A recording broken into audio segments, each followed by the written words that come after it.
Hello, everyone. Welcome to another edition of Under the Macroscope, Skybound Capital's weekly podcast series. And great to welcome back this week Chief Investment Officer Theodore Xu in the Hong Kong office. And we're approaching what is sometimes known, certainly where I'm from, as the silly season. In the past, there's been lots of celebrations, end-of-year celebrations, perhaps less so this year due to various COVID restrictions around the world, but you do sense that people are more and more wanting to get out and interact and socialize and celebrate, and in some cases just express their relief for the relative freedoms that a lot of people are experiencing after a lot of restrictions over the last 12 to 18 months. And part of that is a big retail push. Now, we all know about Black Friday, which for us in South Africa, relatively new thing, but some consumerism at its absolute best. And Theo is going to tell us about something relatively similar, which I had to go and read up on, called Singlesday. And without any reading, this could have any number of connotations. So in the retail context, Theo, what is Singlesday all about? Sure. I mean, this is a man-made festival in China. The Singles Day derives from, I think, a small game among college kids.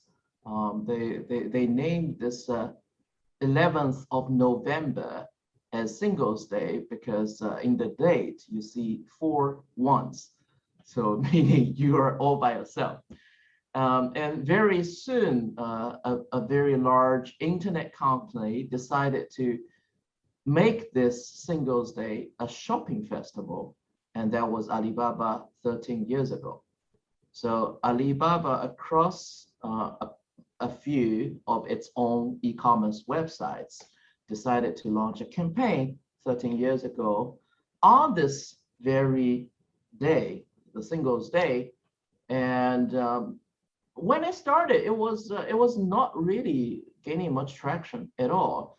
But over the years, it has grown into something similar to Black Friday, or I should say much bigger than Black Friday in pretty much all countries.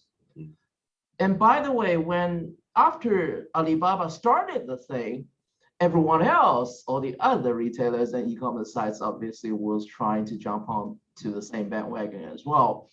With that said, over the years, despite the fact that Alibaba was gradually losing some market share on that day because all the competitors are coming in, it is still the major player on this very day. So take China, for example, on the Singles Day, 11th of November, Alibaba will be responsible for roughly 55 to 60% of the total sales in the country on that day. So that is a big shopping spree. And it's not just about shopping. I mean, Alibaba was trying to make it a little bit festive in many other ways too. For example, in the past, they hosted all these galas that were similar to Met Gala, where you see celebrities like Scarlett Johansson and Daniel Craig attending the Singles Day shopping gala. So it's a very interesting thing in China. It does suggest, though, the name, very obviously, that you've got to be single. Like, the cynic in me says, well, how do you prove it? Or can you just become single for a day if you want to participate? Well, as I said, originally it was those college kids teasing each other that I'm single. So I need to indulge myself a little bit on that day. But gradually it is no longer about your marital status or your relationship at all. It's just consumerism, as you said. Yeah. 2021, 11th of November has passed. What are you seeing in terms of statistics coming out of this year's Singles Day? Sure. So 2021 has been very, very interesting in many ways for China and Chinese consumers, because while we are seeing a very bullish market or a good market across developed markets, for example, US, UK, where we're also seeing inflation going up, consumers seems to be very strong and happy to spend. Things in China are slightly different in the sense that there was not a big dip last year during COVID, and there wasn't a big rebound per se either. So people were living their normal lives, and at the same time, I think people were more worried that economy might slow down further. So there's this conservatism in a way in people's mindset that they don't want to spend that much. With that said, though, every Singles Day in China in the past 13 years, we've seen growth in retail sales. So take this year, for example, the total online sales in China on that day hit 150 billion US dollars. So that's, and by the way, Singles Day is very much online.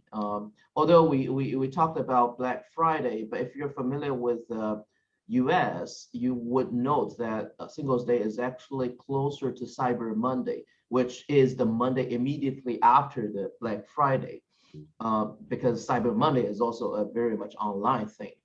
So 150 billion US, what does that mean? Or how does it compare to some of the other numbers?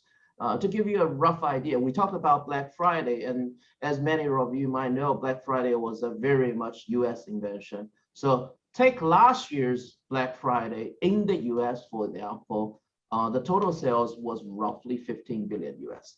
So meaning the Singles Day this year was like 10 times of online sales. Sorry, I was referring specifically to online sales in the US for Black Friday last year. Of course, there was a tremendous offline sales as well. People went into Walmart, people went into all types of retailers to buy the big TVs and everything else. But so that's online. Now let's look at maybe total retail sales in South Africa.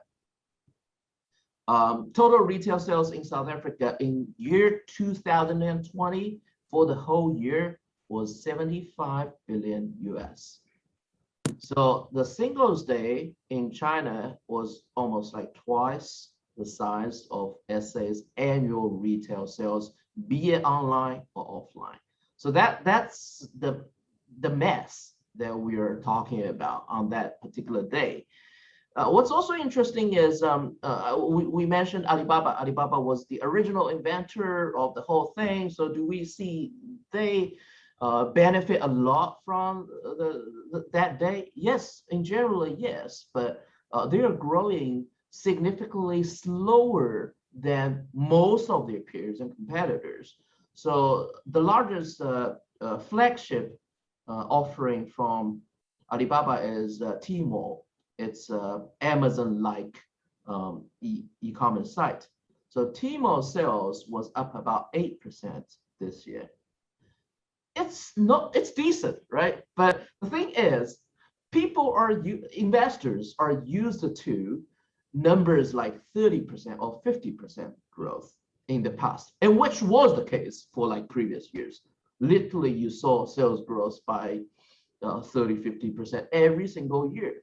So when you see that number slows down to 8%, it is not boding well with investors. In fact, before our podcast, yesterday, Alibaba share price was down 10%. And that's a 500 billion market cap company. See 1/10 of its value wiped out like overnight. So I think investors are getting a little concerned that they might no longer see the exponential growth in Alibaba. But as I said at the very beginning, I think the worry should be more about maybe retail or consumption in China for this year. And by the way, I'm not saying that China is really going into the dismal depths and it's not coming back at all. China is doing fine, but China is just not growing as fast as many people expected. So you've raised some interesting investment trends there to keep an eye on. And surprising in many ways after this massive boost on the 11th of November that you should see that loss of value. The one thing I want to ask you to finish off, though, is what's really driving these consumerism days? Because again, if you take the cynical view and you get an amazing bargain on Singles Day or Black Friday or any of these other days, you know, the retailer is still making a margin. You think you've got a fabulous deal.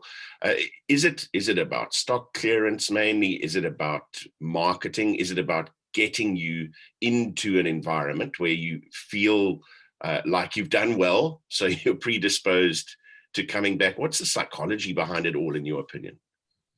I think you've already touched on all of them.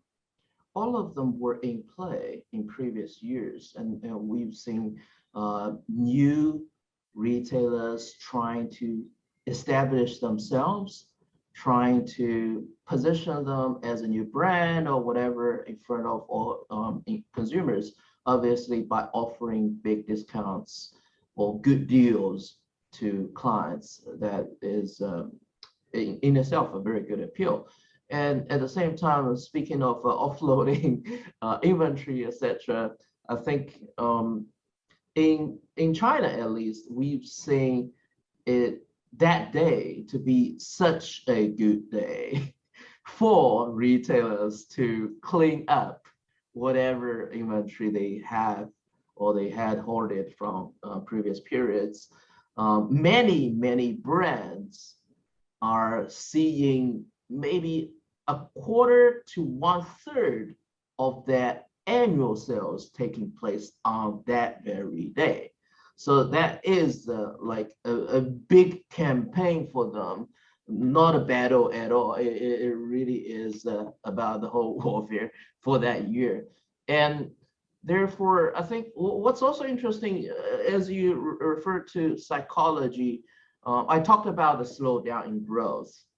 And what led to the slowdown? Yes, part of it was economy. People are worrying that they might not be doing as well, so they shouldn't be spending that excessively. But at the same time, I think at least what we are seeing in China is that people and consumers are getting sick of all the marketing gimmicks, of all the games that retailers are trying to play on you. And what's ironic is, again, this is something that we haven't seen much in other markets. So in China, the e-commerce websites and apps are encouraging consumers to play games. And I literally mean video games type of games on their apps in order to keep the consumers on the app long enough, with the wishful thinking that they might browse through to another page on your web and click shopping cart, buy this and that. Of course, in the past, in order to lure people to play those games, they offer even cash coupons, etc. So consumers were happy to play along with the retailers. But over time, people come to the realization, you know what? I am making a lot more in my day-to-day work than saving the 2 cents by playing the game on this app. Why do I bother? And ultimately, what they are offering on this day might not even be as appealing an opportunity as what I can see on the next day. And this is exactly what some of the global brands are getting into trouble in China now. I'm not going to point fingers at specific names, but really some of the very large global cosmetic brands are in some sort of scandal right now in China because the deals they offered on Singles Day turn out to be much worse than whatever they offer on normal day. And that's why consumers are getting very, I wouldn't say against as yet, but suspicious on whatever they see on that day. And what's also interesting is I mentioned global brands.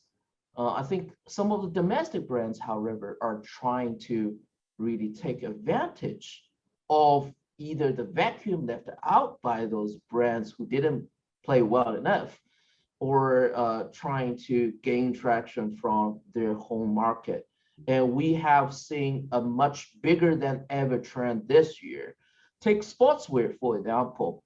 A Chinese company, Anta, has now overtaken Nike as the best-selling sportswear brand on Singles Day, and we've never seen that before. In fact, in the top 4 names, half of them are Chinese. The other 2 are Nike and Adidas.